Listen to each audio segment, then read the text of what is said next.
I was thinking about that too. And you're like, oh, here's our guest. And you're like, well, co-host. I go, because a guest would imply that I have actually something interesting to say. So You got plenty of interesting things to say.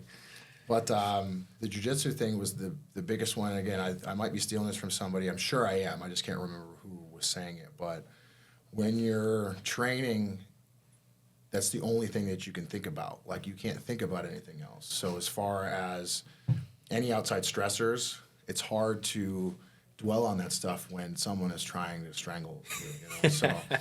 So it's nice when it's like that's the only thing that you can think about while you're training. And so it's really nice to have that just to clear your head. And then that's actually why I loved CrossFit. It wasn't necessarily, I mean, I loved like feeling like, hey, I'm above average in every facet of fitness, or, you know, I love whatever, like the variety or the fucking dark place that you go to. Really, it was that I couldn't think of anything else that was going on in life. I was trying to survive that whole time. But do you ever dread a workout, or it's easy kind of to get in a rhythm, it's easy to fall out of rhythm, and it's one of those things where it's like, oh man, I gotta go do this. But then once you do it, or even when you're done, you know, you're happy you did it, and you can't wait for the next one. It's like you're continuing every time chasing that. Yeah, even when you got, you know, fire lungs, or you feel like you're actually about to die or whatever, you're thankful that you were there. You know, you feel that there's a sense of confidence that you just achieved something that you previously were trying to talk yourself out of. Yeah. Or even on the way home, you're like, why did I ever think that I didn't want to come in today? Yeah. Like, I purposely wouldn't look up what the workout of the day was for the gyms that I go to, because I knew I'd talk myself out of some of them. Like, some of them you can just tell how awful this entire hour is going to be, you know? And yeah, usually you knew who was doing that because they were the ones that didn't show up to those particular days and stuff like that. Yeah. Like, oh, these guys are reading the WOD board. Yeah. There's definitely, I mean, there are days like that where I'm excited to go up against work with a certain training partner. And the other days I'm like, I don't really feel like getting my ass kicked today. Yeah, that's what my coaches always told me, is you need to pick out the best in the room and get with them as much as possible. But there are days where you're like, just avoid them like the plague. Like, don't make eye contact. Well, right, yeah. Because it's not to say that you're not, because then you're not gonna progress at the rate that you really want to. But there are those days where I'm like, all right, let's be the nail for the day, because it's inevitable. Yeah, it's gonna happen. I'm going to get smashed to the ground. Yeah, well, we had a term last night. Well, I've heard it before, but you know, when you're trying to secure a position and you're just like, all right, so now you're just gonna cook them here for a bit. Yeah. And I'm like, you're just getting cooked. Like, it's all you're, probably the same like in wrestling, right? Where it's just uncomfortable enough where you might start to panic. There are certain moves in wrestling where you know you're not working at all, so you're getting a rest, and they're doing nothing but working. You're cooking them. Yeah. You don't have to like rush the finish. Yeah. You just cook them for a bit. Just let them tire themselves out. Yeah. So there's those days. You lay on your back. Yeah. But then there's days where I'm like, I'm excited to get deep fried. You know, where I'm like, yeah, go ahead, because I want to see if we're actually hitting a submission. I'm like, keep cooking, and really I'm stuck and I'm about to go out. But have you gotten lights out yet? I have, yeah. Yeah. How'd that go for you? That was bizarre. I'm getting flush red just thinking about it. But yeah, we've been training a lot of head and arm chokes, and I'm typically the bigger, stronger guy, more athletic. Just the list goes on. Right? More good looking. Yeah. But we're hitting a Darce choke. You know, for anybody that doesn't know what that is, just think about getting your head and arm, you know, trapped and you're getting strangled. And I'm kind of messing with him because he's kind of been trying to work on ways to finish it. So I'm just getting as close to I can while still just defending and not really trying to escape. Well, he adjusted. He got it tight. And I kind of panicked trying to get my arm, my post back down to create some separation as my arm was coming up. And instead of going belly down, I went to roll, and it got super tight. And I'm about to go out, and I tap. And then I, turn over, I sit up, and then I just pass out, go straight back down. And so I woke up, and I kind of forgot what happened. So he's like, and of course my partner scared the shit out of him because, I tapped, sat up, everything. It was kind of a late You know, a little bit late notice on He just that. thought you So he's died. just like, "Are you okay?" I'm like, and I, of course, am coming to, and I kind of forgot what happened. I'm like, and then I go, once it all kind of came back to me, I go, "Oh no, dude! Like I just went out. Like this is what happened. I went out. You did what you were supposed to do. I did not." You know, but it was all right. At least I was already on the ground, so that was nice. Didn't piss myself, so that was also a plus. Because you never know. You never know. Yeah, you're gonna release everything. First time I ever, it wasn't an actual choke. Well, it was, but it wasn't like in a wrestling room. We had a after banquet party at my house for our sophomore year wrestling. My friend's dad, Big A, so my friend Austin, his dad, Austin the second, was there, and his dad partied harder than any of us did. And he goes, I need to show you guys my new wrestling move. He's all, it's called the rack. And I was like, sure, show it to me, whatever. I'm wasted in this kitchen. And he grabs me around the neck, but then he turns this way, so my back is over his back. Oh, yeah. So you're like this, you know? And he didn't know it was that I was gonna pass out, but I passed out while I was in the rack, right, and struggling, and then all of a sudden it sinks in, and I fucking pass out, and he lets me go. And my whole body, so my feet hit like this, and I was bent like this, and my head just goes whoosh, right off the ground and cut my eye open and stuff. And woke up, didn't even know where I was. Kind of like a passed out worm. Yeah. Yeah, like a passed out worm. Yeah. What's crazy that you said, I literally saw a video today of these kids like street fighting, and somebody snags him in that. Yeah. But he goes rack, and then he reaches and grabs his leg. Ooh. And so it's like a manufactured scorpion. Oh yeah, it was crazy.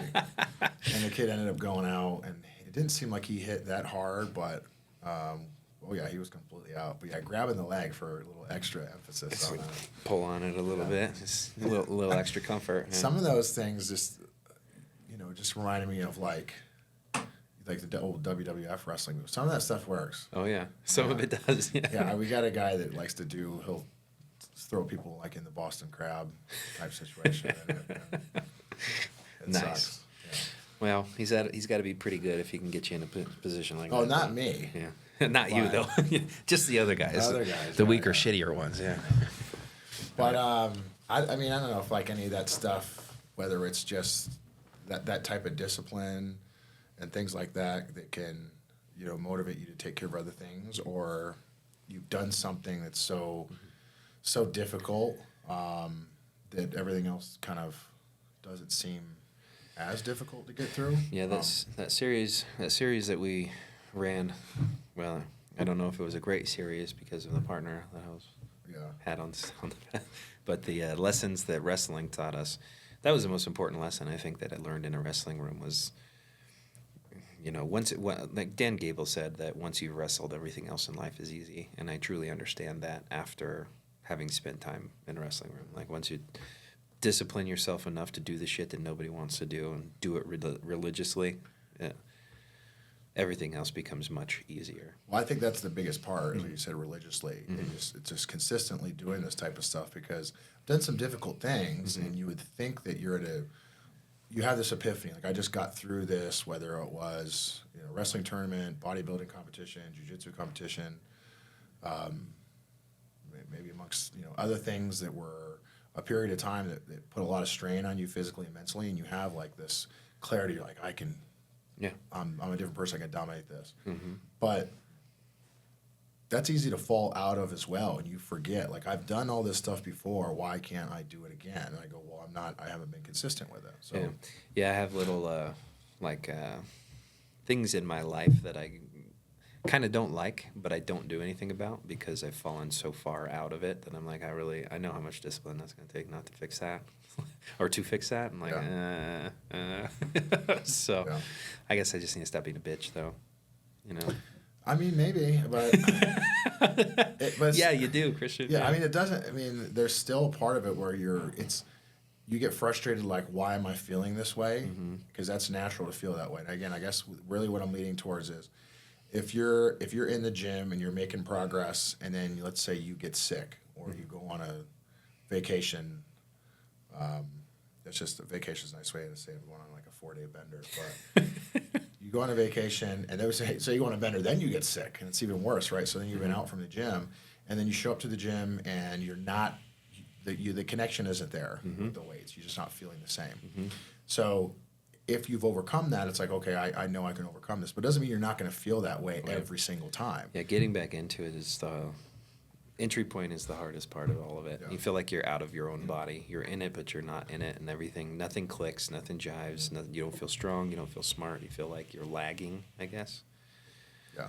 But once you make it through 1 or 2 days like that, you're back right into the swing of things. But even being able to tell yourself, like, I've been here before. I know that it's just in my head. And if I can string a couple days together, I'm going to be totally different. And I've had that like around the holidays, with food and booze and stuff like that. And I just still remember a couple years ago being like, whatever, like, New Year's Eve, I'm going to, I didn't go to the gym much in between, this day and Christmas. And I'm just, whatever, who cares? I'm going to blow it out tonight. And I know that I'll be in the best shape of my life in a couple weeks after this. And then sure enough, I was like, yep, I'm back. Told you. Back, baby. Yeah. So that's the thing. But you still got to step through the doors. Yeah. You still got to lace up the shoes if you're wearing shoes, whatever. Yeah. But, So it sucks, but you also know that there's light at the end of the tunnel. Yeah, you got to get through that really tight squeeze of a doorway. All right, folks, welcome back to another episode of Into the Lion's Den. We've got a special episode. We got my favorite guy over here. This is our co-host for the day. This is Crew Porter. Crew Porter is what we would call a Longmont original. Talk more about that, I guess, at a later episode. But he's been with us through the nitty-gritty, through the hard times, through the good times, and the roller coaster that is Pride. So appreciate having you today. And, of course, me, Chris Griffith, brought to you proudly by Pride Roofing and Construction and Level Creative Studios. All right. Nice. So, like I said, we have a very special guest. We got Crew Porter here. Crew, if you want to introduce yourself, tell the audience a little bit about, I guess, your life, your experiences, your time with Pride, what keeps you here, whatever, what makes you tick. Just go over whatever you feel like is relevant for us introducing one of our team members. Oh, man. So I guess being one of the longest tenured members of the team is really the biggest thing. I don't really have any other attributes to my name. That's one of those things of having that imposter syndrome of being in a position where it's like a lot of people look up to you, but I have zero experience really in when it comes to actually what we're doing. Neither do I. Yeah. So, but it's kind of people look for that type of personality that can help people be grounded.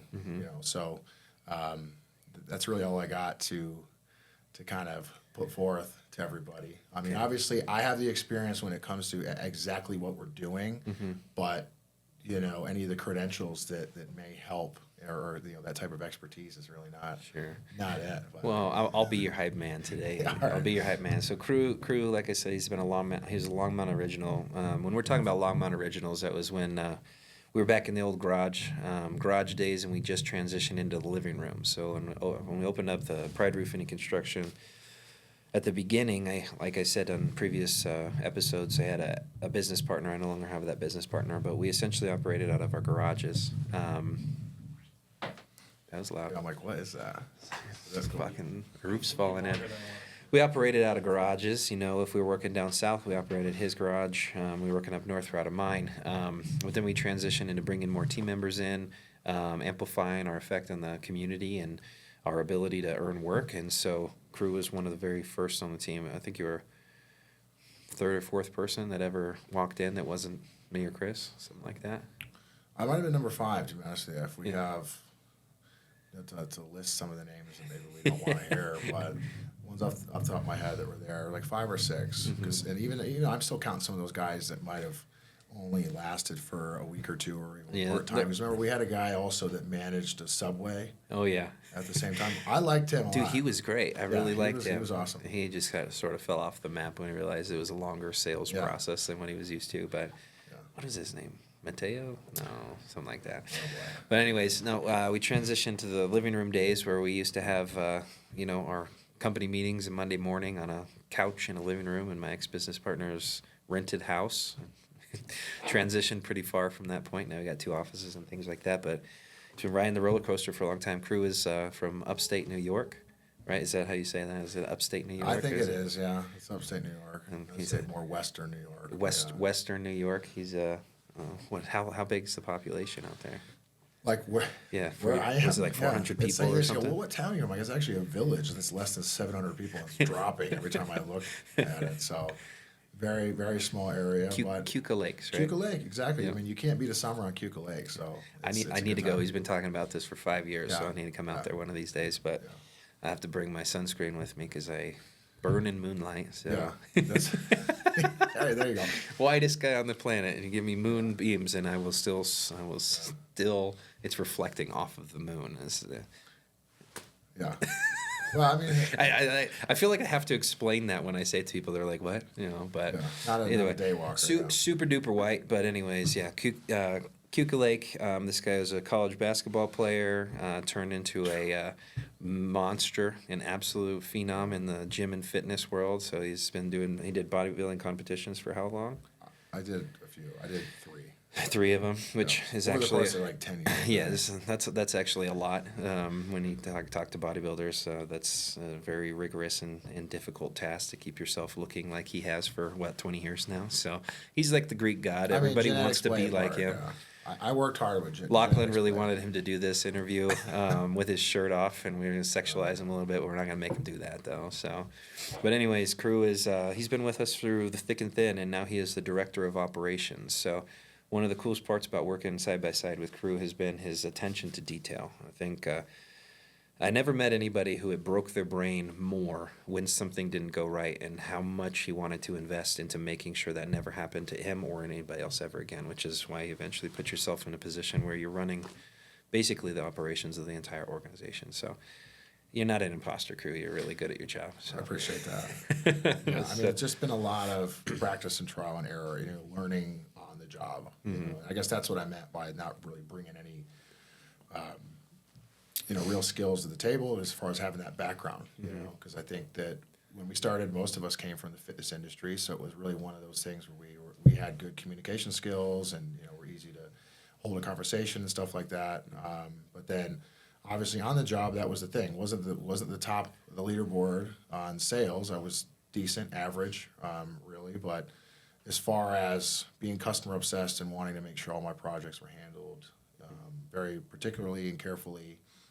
Because I didn't really want mistakes to happen, because that makes you feel uncomfortable, and I don't like to feel that way. I don't like people being angry, especially people that are coming to us as customers. So in like a average, you call it month or week or even a day, what is your main focus with the position that you hold? The main focus of just the day to day is really just making sure that each department meshes well with each other. So that way, sales isn't pissing off production isn't pissing off sales, AR, vice versa, and just kind of bridging that gap and trying to make the process as smooth as possible, so that way we can continue to have repeat business and satisfied customers. I think a lot of times, even personnel, as well as any outsiders looking at this industry, they think of what is the product that we are selling or product that we're building and delivering, and they think it's roofing. I go, well, it's the entire process, from the time that you meet, from the time that you're closing out that account. That is the product, from the beginning to the end. It's not just putting a roof on or putting some siding or windows in, but everything. So I want to be able to do that. The best that we can, and just make it super smooth and have as little upset people as possible. So you're the goal. The king of managing escalated situations. Yeah. I mean, that was actually one of my early tasks. I don't even remember that I can't remember what the term that we used, but it was, if there was an upset account, it kind of got thrown over to me to give them a call to see if I couldn't kind of diffuse the situation. Any situations going on, and it's not, obviously we do everything with the best of intentions, nothing like that, but obviously if there's miscommunication down the line, or if something didn't turn out exactly how that customer envisioned, it was, hey, Crew, you're on damage control. Yeah, I think is what damage it was. control. Yeah. Yeah, when we first started, we made every mistake possible, right? I think that's the ultimate, plight of an organization, is to experience every failure and then actually respond to every one of those failures with a learning lesson, and embed that into your DNA of some sort. So you're the DNA. You're what is it? Diribonucleic acid? No, that's DRNA. Oh, whatever. Yeah, you lost me on this one. Yeah. Yeah, he's part of that double helix, right? There you go. But anyways, yeah, Crew's been with us for forever. He's the master of making sure that efficiencies stay, at the forefront. Make sure that there's continuity between divisions.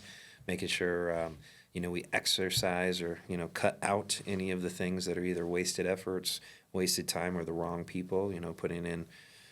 The toxins can, one small toxin can completely destroy an entire, community's water source. And the same thing can happen inside of a business. So this guy has to find those at 30,000 feet and figure out how we're going to get that out of the system. Yeah. Right? You're a scientist, the mad scientist over here. I'm really happy about where we're at right now, too. Yeah. So Well, maybe we could talk about that a little bit. What's the difference between, 5 years ago and now? Oh, What's it like for you? Me personally, I mean, it's incredibly different as far as roles, responsibilities, with obviously still some of the same stuff as far as selling goes. But you really got to reflect and like look at that. You talked about the living room days on Larkspur Drive in Longmont, and what's funny enough is actually I lived right up the street and had no idea that we were on like literally 3 houses from each other. Yeah. And then it wasn't until I ran into ex-business partner in the gym. Yep. But going from that and, no business cards to writing it down to having a 607 number on a business card and saying that you're local. And like 607 is local. And I'm like, yeah. But I guess kind of jeans and Timberland boots to kind of where we're at now with the locations and then the remodels that we've done. It's pretty incredible. And I was saying this just last weekend, I think, and I've said this to you even somewhat recently as well, where as we were kind of doing this and figuring it out, there's a lot of people, friends and family included, that said, like, what are you doing? I think this is a bad idea. I think you're ending up getting screwed over as far as trying to, operate within a, new business, especially with coming out here for the fitness industry with a kinesiology degree. It was like that was the whole thing, and I pretty much abandoned that. I guess I stuck in that for a couple of years, but to just go from, that was 1099, right? So Yep. I went from working in the gym and having a degree in that field to just bailing and then just starting, completely from scratch is pretty wild. But then to see where we've come and how much I've learned, not just construction, but communication and learning more about kind of the ins and outs of a business. Have those people changed their tune? The ones that were trying to stop you from making the worst decision of your life? I think so, but I think they've changed their tune. But there's not a whole lot of. It's not the opposite of that either. Yeah. They're just not talking shit anymore. Yeah, that was one of the most interesting things for me when I first started in all of this was how many people that were close to me telling me not to do any of it. Some of that had to do with the fact that they did not trust my ex-business partner. That turned out to be pretty good and pretty good intuition, but at the same time, a lot of it had to do with the fact that I had changed professional careers. I was making a pretty good living in the gym world. I had found my way into a position where, I was living on top of what you can do in that area of business unless you own the business. But I had a baby come in, and all of a sudden I quit my job and start a business. So a lot of people thought I was absolutely crazy. But I feel blessed that we're sitting in the room doing the things that we're doing. 5 years ago, we probably couldn't be on a podcast. We needed to be knocking doors, make sure that we could pay the bills tomorrow, Yeah. And so we've made it a long way. But well, in this journey, this 5-year journey, what do you think your biggest learning lesson has been? Like, what's the thing that you can carry with you? Let's say the Pride's doors close tomorrow. What's the thing that you can carry with you? Oh man, that's the thing. It's like I know that I could do this. Like if I absolutely had to, right? I could do this anywhere. Yep. Obviously, with the restoration work that we do, this is where we'd be.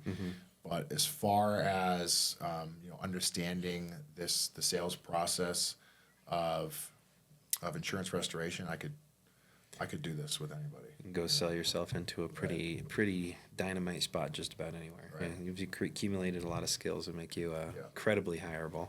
Or That's you nice. just start your own thing, you know. Yeah, and that's the beauty of it. It's like I literally don't need anything. It's Yeah. just That's can yeah, do it. that's a goal for a lot of people. You know, a lot of people that we do have some active watchers, and there's a lot of people who reach out to me personally and they'll ask questions about, you know, how did you start? How did you do this? And whatever. And most of it all boils down to, well, I was too dumb to say no and too proud to quit. So here we are.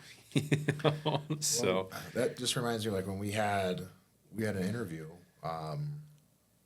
with a new hire, and it's kind of explaining kind of how I got through things as far as being, you know, my first year, because I came in like part time, and then the timing was perfect, you know, where I ended up quitting the gym right during COVID. So like I quit like February. I think the gym's closed like the following month. yep. But by the end of that year, towards the end of that year, I think I was like second to last, you know, in sales on the team, and I kind of got that talking to, like, hey, like, you got to figure it out, or you know, you're gonna have to go find something else to do. And you know, ended up like finishing second. You know, not too bad. But this interviewee was saying, he goes, well, what changed? You know, and I go, and I imagine he's probably thinking like, oh, I found some magic book that I read, or something finally stuck. I was like, it was just my attitude. Like that's all it was. And I'm sure that's not the answer that he was looking for, you know, but that's all it was Ultimately, just isn't it? doing That's the answer to everything, right? It's. I mean, the glass half full, glass half empty is a pretty useful visual for just about any scenario. It's like you can look at it as, you know, he's got a half, just now under a half full glass, Yeah. right? You're looking at it like it's halfway full. You have more potential. You have more opportunity. You can fill. And when it's glass is half empty, it's just a negative mindset. So you're out there in the field knocking doors, essentially completely defeated, because all you're thinking about is the stress that we were putting on you, saying, "Hey, the numbers aren't good enough," you know. And what was the mental shift? What did you say to yourself before you get out there and knock these doors and do the dance? It was like, you're not that cool, like you're not that important. I go, it's no one cares. Yeah. You know, if you're insecure about people saying no to you or slamming the door, and like whatever it is, like take your ego out of it, just get it done. Just get the work done. I mean, the proof is there. I may not have seen it, but it was pretty clear of how successful people are in the industry. And so I just needed to just put the work in and just put the effort in. There was really no getting around it.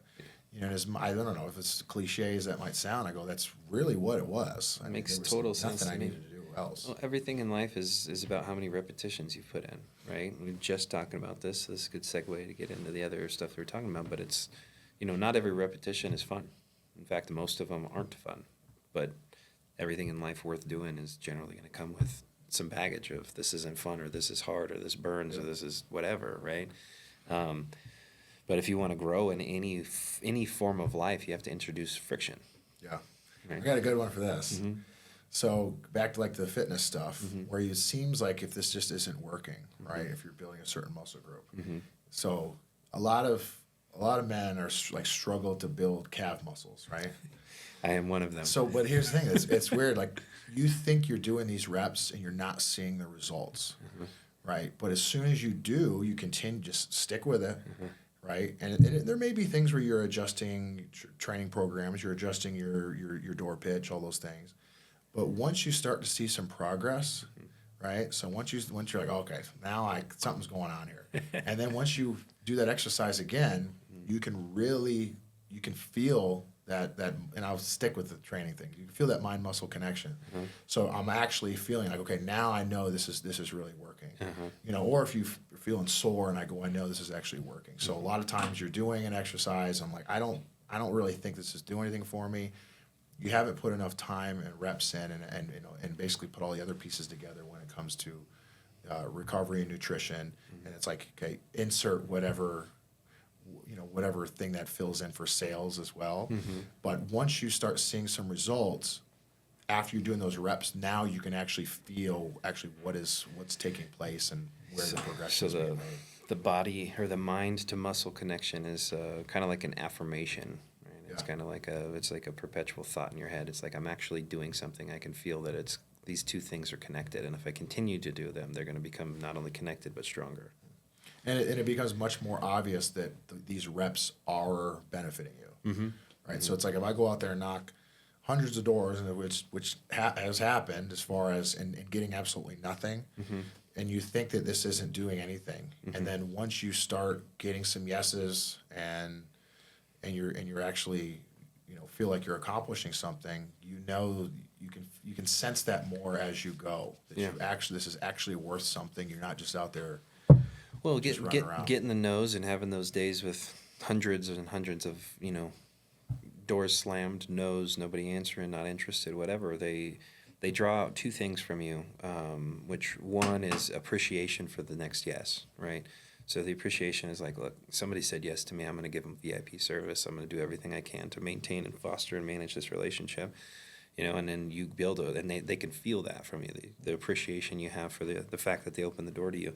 That's one thing. The other thing is you're building kind of like a stronger backbone every time you get the no, right? It's like it takes less wind out of your sails every time you get the no from that point forward. It's like, okay, just move on to the next one. Move on to the next one, right? So you're growing a backbone and serving your clients. True. Good. But there are people, there's a lot of homeowners that get creative with their no's though too. So just when you think you are ironclad, they find something that absolutely destroys you. Well, let's talk about what used to happen to you a lot back in the day. Crew is the king of the friend zone. Yeah. Crew is the king of the friend zone. So tell them what the friend zone is. Well, I mean, the friend zone sales, right, or in this industry, is where it's like they don't even realize that you're actually wanting to sell anything, because I guess that's how you've come off. And so they'll talk to you. They'll let you do everything that you're going to do, and then just like, thank you. And then next thing I know, they're working with somebody else. They go, oh, I just thought we were just pals, just shooting the shit. I'm like, no, and it's certainly things that I'm doing on my end where I'm not basically speaking with intention of like, this is the goal that I'm trying to get to. So that happened a lot, and it's just like kind of trusting people. So whether it's like not signing contingencies or these handshake agreements, which really didn't even turn out to be an agreement whatsoever. It was like, I thought we were just buds. Just a couple guys hanging out. Just a couple dudes hanging out here. Yeah, so that's definitely. Yeah, well, I mean, to put some visual into the conversation, obviously, well, maybe Lachlan can pump in some, cool videos, I guess, to go in the background. But, you think about high school, the guys in the friend zone, right? They've got the girl of their dreams, and they're absolutely smitten for them, and they do everything for them. They set them up for the best dates of all time, and they bring them roses on their birthdays, and they think about all the important things and whatever, but they're trying to create this relationship of I'm the best man that's ever, I guess, walked the planet, but they're forgetting about the most important part, which is asking for the sale. Right? They've built themselves into a position where now it's uncomfortable because you've developed such a relationship that you don't want to affect that relationship, because if you break up, you don't get to talk anymore. Now that aspect I have absolutely no experience in. Yeah, no, this guy's a one-time closer type of gentleman with the ladies. Yes, depends on what we're selling, I guess. But in the sales world, it always happens. I fall into that category. I used to fall in that category a lot, because I'm more of a fish on the wall type of guy. I'm not even really talking about the thing that I'm there to sell for a very long time. I'm building a relationship with you. I'm trying to become friends with you. I really do want an organic relationship, but there's a certain point where you got to smell the blood in the water. You got to see the door when it's open, and if you don't see the door or smell the blood, right, you just never get to eat. It's just a thing, So, well, I heard you tell the beekeeper story. Yeah, today. That was pretty fun. And then the fact that you go, "Are you a beekeeper?" I'm like, "It's the most like generic, like bee print on a doormat." It's like, yeah, I don't know. I'm a beekeeper. I don't know where that one came from. I remember the look of that doorstep too, even to this day. It was like greenhouse pillar on this side, doormat right there. But that was a great. I imagine because that's what you were getting into. Like that was great example because the homework comes in, he's laughing. He's like, whatever you guys are doing, I want in. Yeah. You know, because we were having so much fun. When crew first started, me and him would go out and we'd knock doors together and we'd play off of each other. And if he missed the opening, I'd jump in. If I missed it, he'd jump in, and we worked as a dynamic duo. But the majority of the time, the most successful we were was how much fun we were having as we approached that house. Whatever jokes we were telling, or trying to pass the time and all the monotony of walking around knocking on doors and pissing people off, and you walk out with a smile on your face, it's pretty hard to say no to that.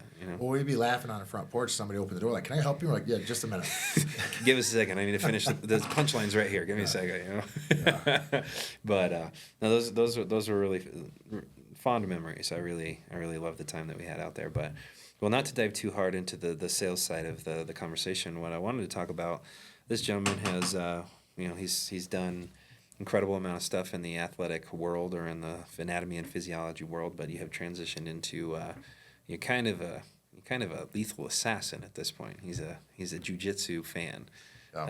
Well, not just fan, but participant, absolute savage from what I can gather. So what kind of correlations can you draw from the world of jiu-jitsu to an operations director job, and how do you make this a fun conversation for the audience?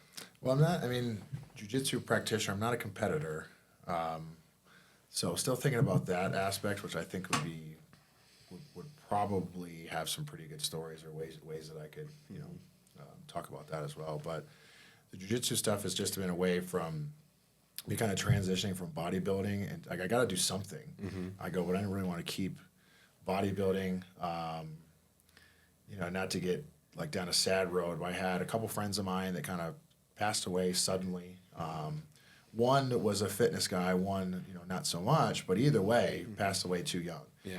And so kind of was like, I need to see what's going on, because it doesn't matter if you're unhealthy or healthy, shit can happen. So it's like I got my blood work done and everything was good. They were even like, oh yeah, like prostate's good, kidneys are good, liver is good. And I said that to a buddy of mine. He goes, you might want to have him check that again. And I go, that's funny. But essentially, like, I'm like, I don't want to keep gaining weight. I think my heaviest was like 260 pounds when I was, training just hypertrophy and wanting to compete in bodybuilding. I was like, okay, I don't want my heart to explode. So I think I'm done gaining weight. But of course, I still wanted to train for something. Like, I'm still in the gym doing resistance training. But it's like, I get to that point, like, what am I doing? Like, why am I still training like a bodybuilder if I'm not actually kind of focused on building muscle and all that stuff? Mm-hmm.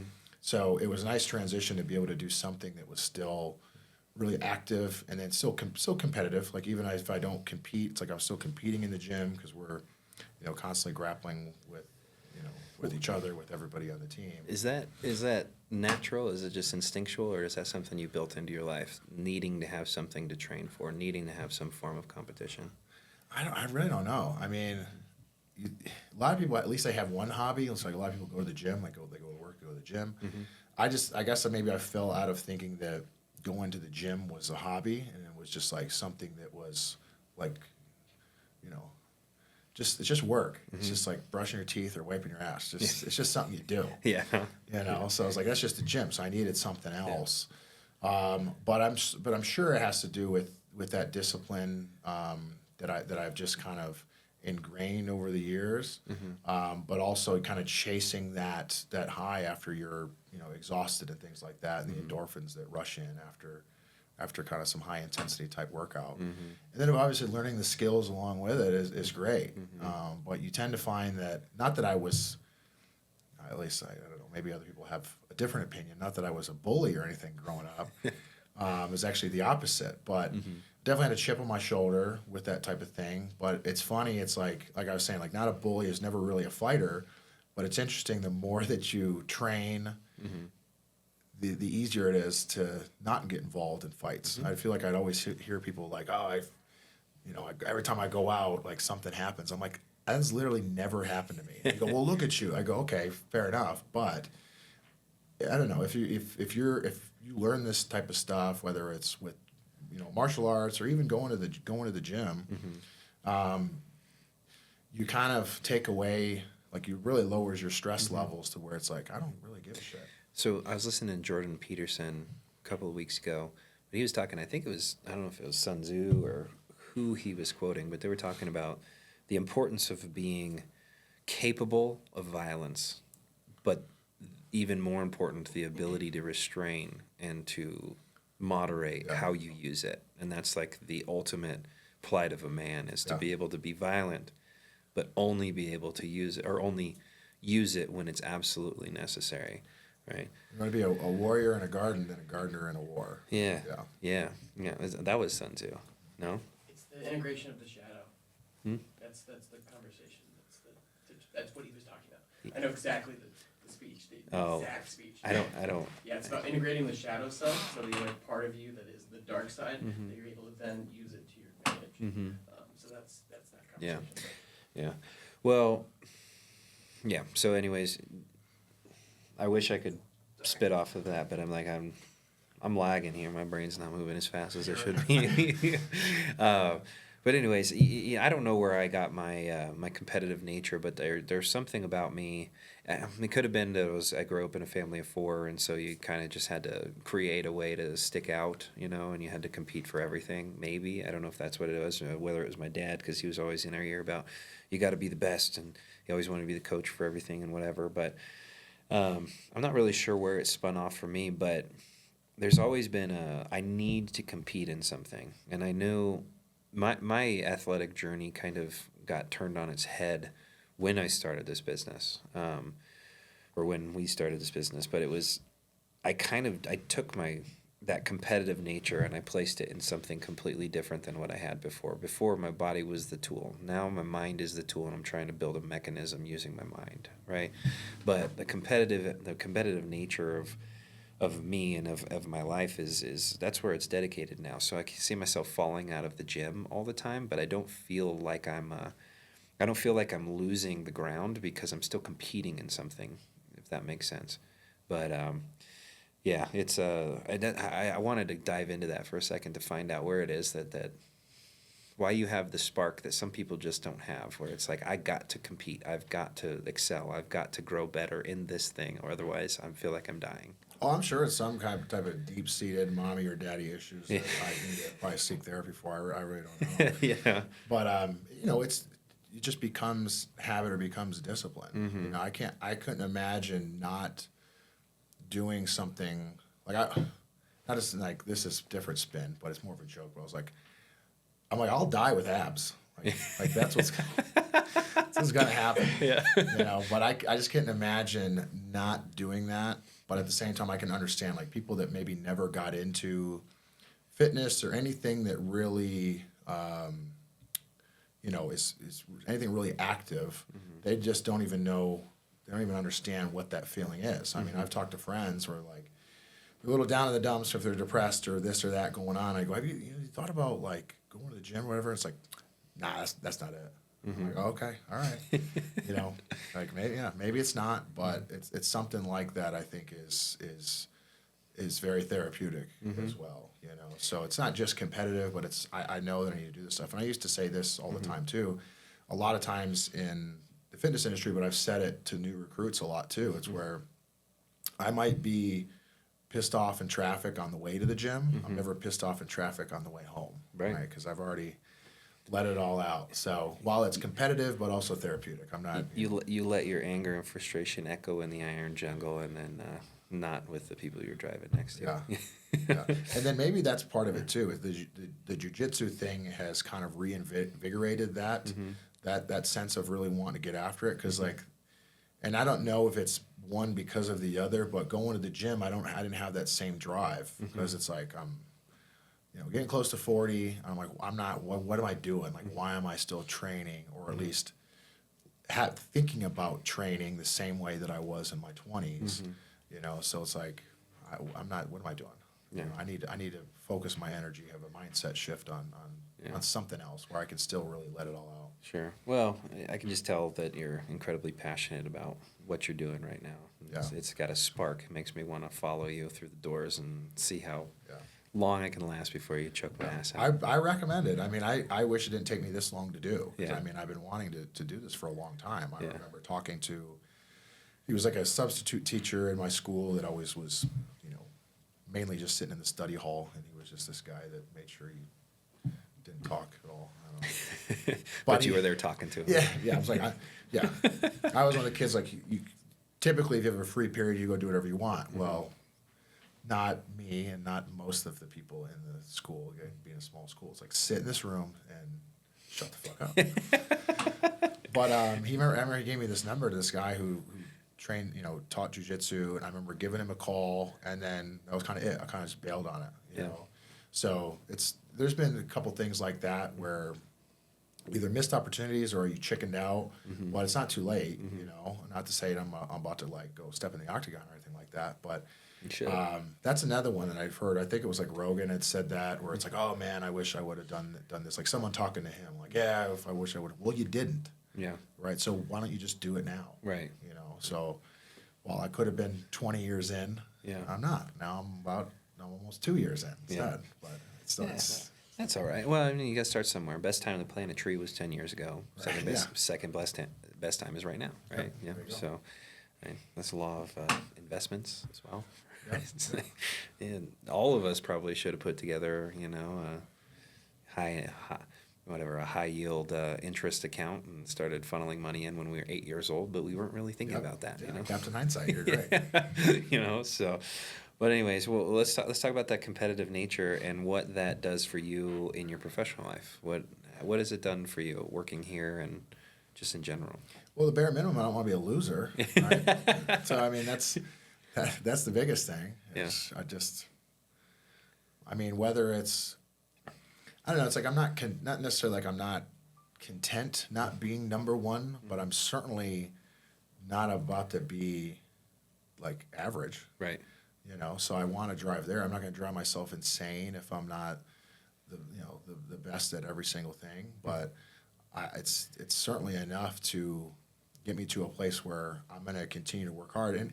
And I don't even know it's working hard. It's just discipline. Mm-hmm. It's like doing your homework. Mm-hmm. Like I was terrible, like not terrible, but I was not great in school. Mm-hmm. Like there was classes that I remember teaching. This is like high school, but. Hey, it's like, hey, if you do every homework assignment, you're going to get a passing grade. Mm-hmm. And I probably failed every single test, but I did my homework. Yeah. It's like all you got to do is have the discipline to do these things that are, and for the most part, you have like teachers or mentors or people that you can follow after that have done it, Mm-hmm. that have proven that it can be done. You just follow those steps and like it's inevitable. It doesn't, and if you can exceed that or put your own spin on it or add to it, like awesome. Yeah. But literally, in order to be successful, I think in this industry or just in life in general, is like just do your homework. Do your homework. That's it. Do the shit you don't actually want to do and do it religiously. Yeah. Right? I mean, that's the key to anything, right? It's perfect. Well, I guess you can't say that practice makes perfect. Perfect practice makes perfect. But you won't even know what perfect practice is if you're not putting in the original reps to find out, this doesn't feel right. And you got to have a large enough sample size, right, just to see if this is actually good or bad. Mm-hmm. Large enough sample size. You got to get yourself in the right room so you have guidance, so on and so forth. But all right. Well, what kind of tidbits do you want to throw in before we close this episode out? I think how long have we been going? We are at 52 minutes. Okay. So you do have time. I can see why these go like we're like, oh shit, like already. Mm-hmm. Yeah. That's pretty quick. Not a bad way. I don't know, man. I mean, I pretty much said it as far as like anything to do. Now, sometimes I feel bad where I'm like, I could definitely be doing more, but at the same time, not be content, but be happy with what I've accomplished. And I mean, this goes for anybody that's putting in effort in any field or any hobby that they're doing. Like you should be happy with the effort that you put in, as long as it's. Well, if you feel like you've put some true effort in, you know. Yeah. But not to have an excuse of saying like, well, I could do better if I tried. I go, okay, well, how is that any better? Well, you got to have work-life balance. You got to be able to, not just live in that one uncomfortable place all the time. There's got to be a little bit of variety to life. But, you seem to be the type of guy who has burnt his boats. Oh yeah. Would I be correct in assuming that? Like you burnt the boats, your career mindset. That's what I'm referring to here. So, it doesn't really, I'm sure it doesn't bother you the same way as it would a guy that maybe doesn't have the intentions of being here next year. If, you know, you're not going to sell the job today, it's going to take till next week. That probably just rolls right off your shoulders. I would assume that's probably accurate. Yeah. You're not pressing on every single button all the time because you know that you're going to burn yourself out, but you know that you have dedicated time and energy, so the momentum is just going to go where it goes as long as you don't take your foot off the gas and start building some of those boats to get out of here. Yeah. Yeah. But it's the same too with if you're putting in effort, you know, like if you're gonna burn boats, like you better put some effort into what you're doing, and then not have you like if we're talking about burning boats, you better not have you know, a rescue boat sitting aside, or else you might not really put in all the effort. Exactly. Now, that might not be the best advice for somebody. It's like, oh, everything I got all on black, you know. Right. But at the same time, where don't leave that excuse of saying if you fail, don't say, well, the only reason I failed is because I didn't really try. You know, and I've done that before, mainly with like sports. Another like analogy. If there's a sport that you're not very good at, but you have an excuse why you didn't play very good because you didn't really try, because you're too afraid to try really hard and fail. Right. You know, so just don't do that. Right. And you should be just fine. I agree with that. Yeah. Well, I mean, I think that's the only way really to approach things. Now, obviously, life doesn't always work out the way that we think it's going to. Something could happen tomorrow, you know. A meteor strikes this office and, you know, Pride Roofing is no more because all of our paperwork burned up in flames and whatever. It's not there anymore. Are we alive? We're alive. We weren't Yeah. here. It happened at 6:30 and we didn't get here till 7. You know, whatever. But I was here when the Jeep crashed through the building. yeah, so. that's crazy. Oh, so we should probably. Can we put that footage on here? A crew ripping off the wall. I have it. Yeah, you still got the video. Yeah, it's a couple months, or not months. It was almost a year ago now, wasn't it? We're getting there. We're getting close to a year. A Jeep drives straight through the doors. Crew and John were the only people here. Somebody fell asleep or was intoxicated or something. Drove straight through the windows, and the security camera footage, you can see Crew just jump right out of his office, look at John and go, "You all right?" And then just rips a wall off the side of the office and jumps in there like a conquering hero. John would have the best, account to this story, and then my piece to that was not without some fear. You see that video, you're like, oh shit, like, because I didn't know what I was about to see. So that wasn't like, I started out strong, scared the shit out of me, and then I go, all right, you got get back in there. And assess the situation, triage a little bit. But anyways, well, I think we've crossed a couple of really cool talking points. There's actually been a lot of good short form things can be pulled out of there. You talked very motivational here, so you're going to be on Instagram a couple different times there, big guy. But there's a lot of interwoven importance to the competitive nature in succeeding in life, succeeding in business, succeeding in your athletic endeavors and that type of stuff, right? It's all about the repetition. If you're willing to be obsessive and focused and walk through the doors, even though you know it's going to hurt, you've made it farther in life than a lot of people are willing to let themselves go, right? Oh, yeah. I mean, I'm still here. Yeah, I'm still here. So that's good. It doesn't kill you, right? Yeah. What doesn't kill you makes you stronger. So, but we appreciate everything that you've talked about today, Crew. This is, I think, I'd like to have a little bit more informal, like maybe the business after hours. If anybody likes that idea, I think Crew has made himself a little bit more reserved because he knows this is going in our regular podcast. But let's do a business hour after hours and let him bring out his Ric Flair impersonations. And It's Macho Man. Macho Man, sorry, geez. I always say it wrong. He's like, get it right, motherfucker.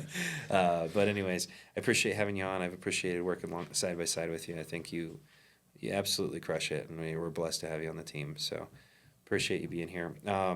If anybody likes what they heard today and they have any questions for Crew, if they want to get choked out on the mats, he'll tell you where he's at, and you can go roll around anytime.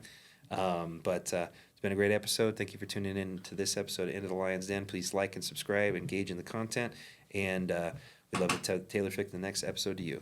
Got anything to say to the guys before we go? That's awesome. Thank you so much for having me on here. I tried to make it like business related without rambling too much about nonsense. But yeah, we're definitely recruiting, right, for Pride Roofing, and also recruiting for the gym that I train at. So You want to plug it? let's do it. What gym is it? No Jiu-Jitsu is where I train. We're definitely recruiting. It's under new ownership. Cody Clark just purchased it. He's a detective along my PD, so no nonsense in there, right?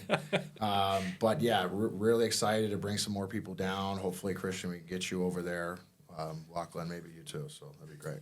But, That's not jujitsu. yes. Well, we'll do some striking on open mat on Saturdays. So All right. we'll take you through that as well. There you go. Right on. Well, if you ever want to see if you can get him in here, you guys can have a conversation. Plug his on. Oh, yeah, perfect. We'd love to share whatever network we have to him, so he can, tell people about why they should learn how to choke people out. Good idea. Yeah. So, anyways, thank you guys for tuning in. We'll catch you on the flip side. Thank you all for tuning in to this episode of Into the Lion's Den. We appreciate your time, and we hope that you've gathered enough ammunition to go out, fight the good fight, and become a better person every single day. Please like and subscribe, engage in our content, ask us some questions. We'd love to tailor fit the next episode to you.